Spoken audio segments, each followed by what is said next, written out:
Welcome dear students. While learning about specific forms of hearing loss, we have one more hearing loss and that is sudden hearing loss. There is an entity called as sudden hearing loss.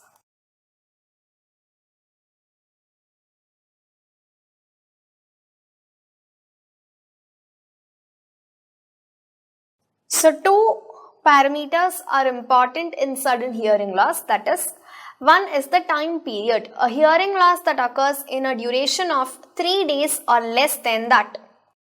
That is one important point. And second is, how much is the hearing loss? At least 30 decibels or more over at least 3 consecutive frequencies.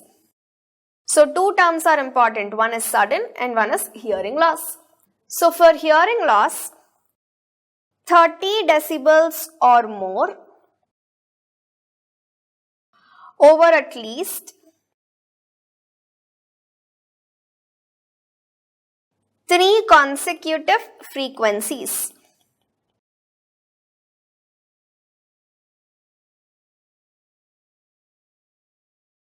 Within a period of 3 days or less than that. Within a period of 3 days or less. This is sudden hearing loss. And this is mostly unilateral, but sometimes rarely it can be bilateral also. And it is accompanied by tinnitus or a temporary spell of vertigo. So let us see the etiology of sudden hearing loss. It is actually idiopathic. The exact cause of sudden hearing loss is not known. And whenever the cause is not known, we call it idiopathic. But even behind every idiopathic etiology, there are certain theories, certain possibilities that are speculated. And in the case of sudden sensorineural hearing loss, the possible factors are viral, vascular or rupture of cochlear membranes. These are the 3 possibilities that could lead to sudden hearing loss. Spontaneous perilymph fistula in the round window or oval window can lead to sudden hearing loss. And some other etiological factors that have to be ruled out before calling it idiopathic are: first is trauma,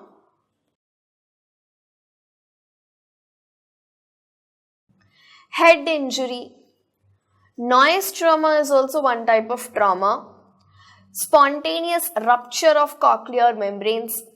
All these come under trauma and they can all lead to sudden hearing loss. Second is infections.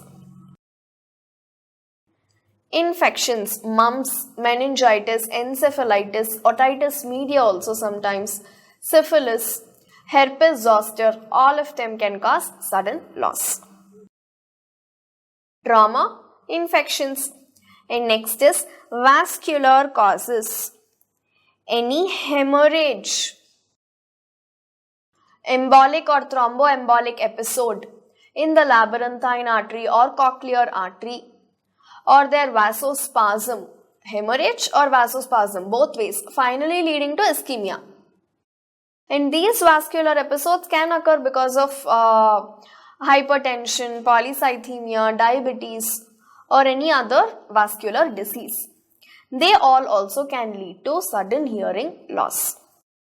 Next is some otological causes such as Meniere's disease, large vestibular aqueduct, Sjogren's syndrome, all of them.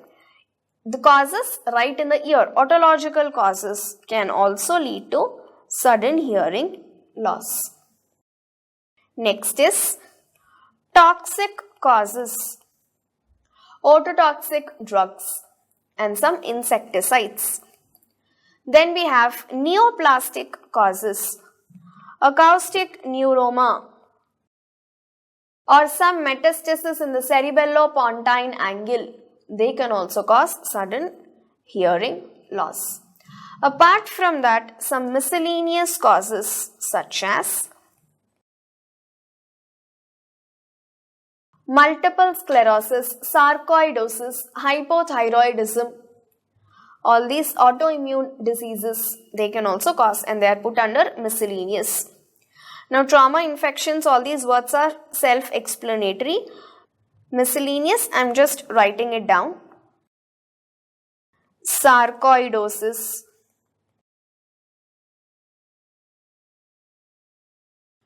multiple sclerosis,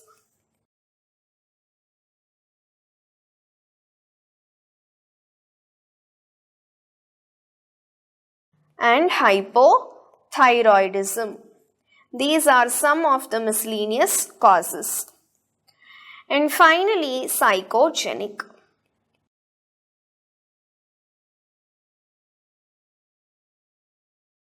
These are some of the known etiologies of sudden hearing loss. If it doesn't fall under any of these categories, then we call it idiopathic. Then most important is, how do we manage this condition? When etiology is not exactly understood, management also becomes vague. It is just blind hitting without knowing the exact cause. So what all that we try are, first, before trying any management, we must try as much as possible to find out the cause. Take a detailed history, do a thorough clinical examination, some basic lab investigations such as audiometric tests, vestibular evaluation, imaging studies of the temporal bone, investigations to rule out all the possible causes. We can perform a CT to rule out head injury. We can do a gadolinium contrast MRI to rule out acoustic neuroma. We can check for hypothyroid thyroid levels to rule out hypothyroidism. All the basic blood investigations to rule out infections. All such investigations have to be done.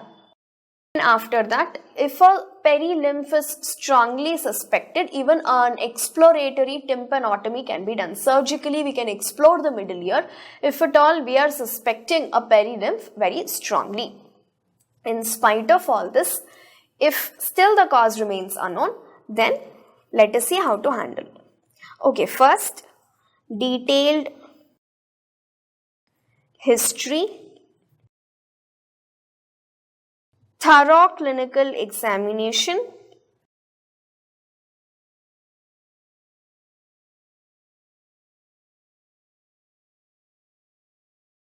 lab investigations. After doing all this, still if the cause is unknown, then we go for empirical treatment. And what does empirical treatment include? It includes, first, bed rest.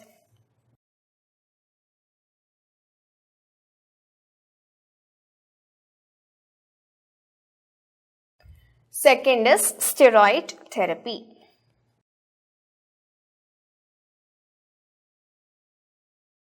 Prednisolone is given 40 to 60 mg, single dose morning for about 1 week, and then we taper it off. Prednisolone is given.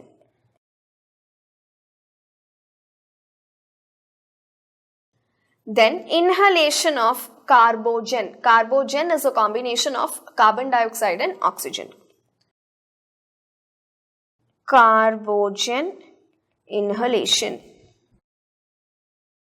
What is carbogen? It is 5% carbon dioxide plus 95% oxygen. This carbogen will increase the cochlear blood flow and it will improve oxygenation. So we hope that some recovery happens. Next, we use vasodilator drugs. Same thing, to improve the blood flow and to increase the oxygen input. Next, we use low molecular weight dextrin. Low molecular weight dextrin. Why is low molecular weight dextrin used? It reduces the viscosity of blood and so improves the flow. But this is contraindicated in bleeding disorders and in patients with cardiac failure. Next is hyperbaric oxygen therapy. Hyperbaric oxygen therapy. This is not available in all the centers, but if used, it increases the concentration of oxygen in the inner ear fluids, and so there is a hope that it improves cochlear function. Then, low salt diet and diuretics. We use them in Meniere's disease also with the same idea. Here also it is used, low salt diet and diuretics. We can also give intratympanic steroid therapy. It has less adverse effects than systemic steroid therapy. Intratympanic steroid therapy. These are all the various treatment modalities that are tried. Remember, I used the word tried. We are trying all of them, but none of them has given a promising result and none of them has proven to be completely beneficial to the patient. These are all trial and error methods. Then what is the fate of the patient? Prognosis of this disease. Good news is that 50% of the patients recover spontaneously in about a fortnight. In 2 weeks, 15 days time, 50% of the patients recover spontaneously. Spontaneous recovery is observed in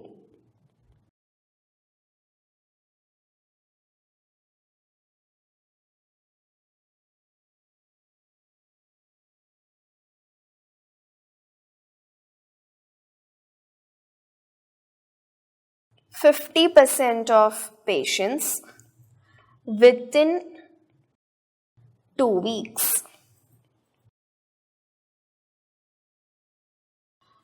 Like that, we can wait up to 1 month. But after 1 month, the prognosis is poor. If they improve, if they recover, they should recover by 1 month. Prognosis is poor after 1 month.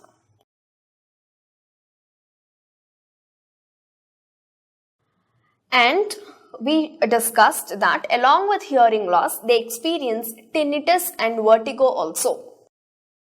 So in patients with severe hearing loss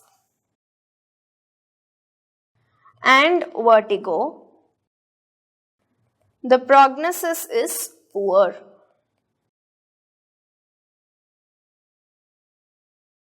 Young patients and those with moderate loss, they have a good prognosis. They have higher chances of recovery. Moderate hearing loss patients also have a good prognosis. So this is about sudden hearing loss. Let me quickly recap it for you. It is defined as a hearing loss of 30 decibels or more over at least 3 consecutive frequencies within a period of 3 days or less than that. Exact etiology is not known, but what should be ruled out before calling it idiopathic is that trauma, infections, vascular causes, otologic causes, toxic causes, neoplastic causes, some miscellaneous conditions such as sarcoidosis, hypothyroidism and multiple sclerosis, and finally psychogenic causes. All these have to be ruled out before calling it idiopathic.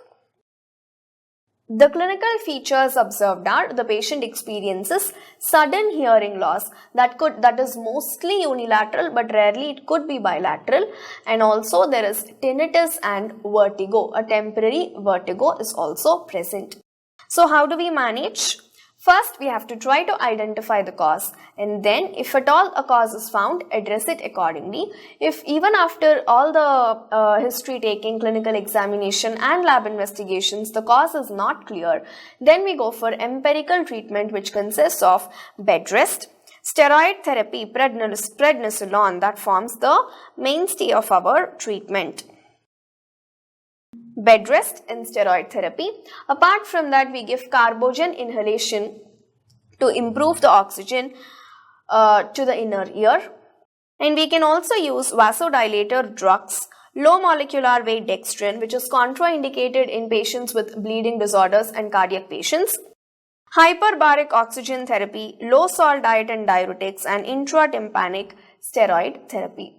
The good part about sudden hearing loss is it has a good prognosis. 50% of the patients recover spontaneously within 2 weeks. So this is all about sudden type of sensorineural hearing loss. Thank you.